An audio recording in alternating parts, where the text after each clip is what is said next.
Exodus chapter 21. These are the ordinances that you are to set before them. If you buy a Hebrew servant, he is to serve you for 6 years, but in the 7th year he shall go free without paying anything. If he arrived alone, he is to leave alone. If he arrived with a wife, she is to leave with him. If his master gives him a wife and she bears him sons or daughters, the woman and her children shall belong to her master, and only the man shall go free.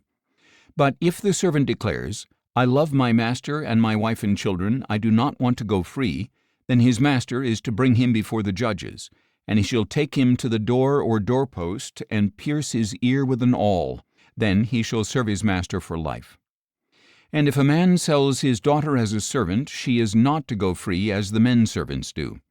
If she is displeasing in the eyes of her master, who had designated her for himself, he must allow her to be redeemed.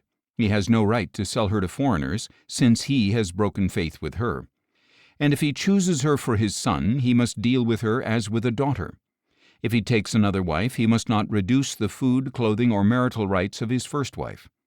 If, however, he does not provide her with these 3 things, she is free to go without monetary payment. Whoever strikes and kills a man must surely be put to death. If, however, he did not lie in wait, but God allowed it to happen, then I will appoint for you a place where he may flee. But if a man schemes and acts willfully against his neighbor to kill him, you must take him away from my altar to be put to death.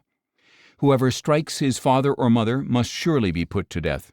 Whoever kidnaps another man must be put to death, whether he sells him or the man is found in his possession. Anyone who curses his father or mother must surely be put to death. If men are quarreling and one strikes the other with a stone or a fist, and he does not die but is confined to bed, then the one who struck him shall go unpunished as long as the other can get up and walk around outside with his staff. Nevertheless, he must compensate the man for his lost work and see that he is completely healed. If a man strikes his manservant or maidservant with a rod, and the servant dies by his hand, he shall surely be punished. However, if the servant gets up after a day or 2, the owner shall not be punished, since the servant is his property. If men who are fighting strike a pregnant woman and her child is born prematurely, but there is no further injury, he shall surely be fined as the woman's husband demands and as the court allows.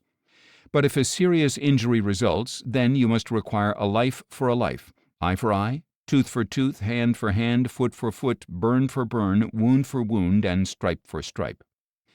If a man strikes and blinds the eye of his manservant or maidservant, he must let the servant go free as compensation for the eye. And if he knocks out the tooth of his manservant or maidservant, he must let the servant go free as compensation for the tooth. If an ox gores a man or woman to death, the ox must surely be stoned, and its meat must not be eaten. But the owner of the ox shall not be held responsible. But if the ox has a habit of goring, and its owner has been warned yet does not restrain it, and it kills a man or woman, then the ox must be stoned, and its owner must also be put to death. If payment is demanded of him instead, he may redeem his life by paying the full amount demanded of him. If the ox gores a son or a daughter, it shall be done to him according to the same rule. If the ox gores a manservant or maidservant, the owner must pay 30 shekels of silver to the master of that servant, and the ox must be stoned. If a man opens or digs a pit and fails to cover it, and an ox or a donkey falls into it, the owner of the pit shall make restitution. He must pay its owner, and the dead animal will be his. If a man's ox injures his neighbor's ox and it dies, they must sell the live one and divide the proceeds. They also must divide the dead animal. But if it was known that the ox had a habit of goring, yet its owner failed to restrain it, he shall pay full compensation, ox for ox, and the dead animal will be his.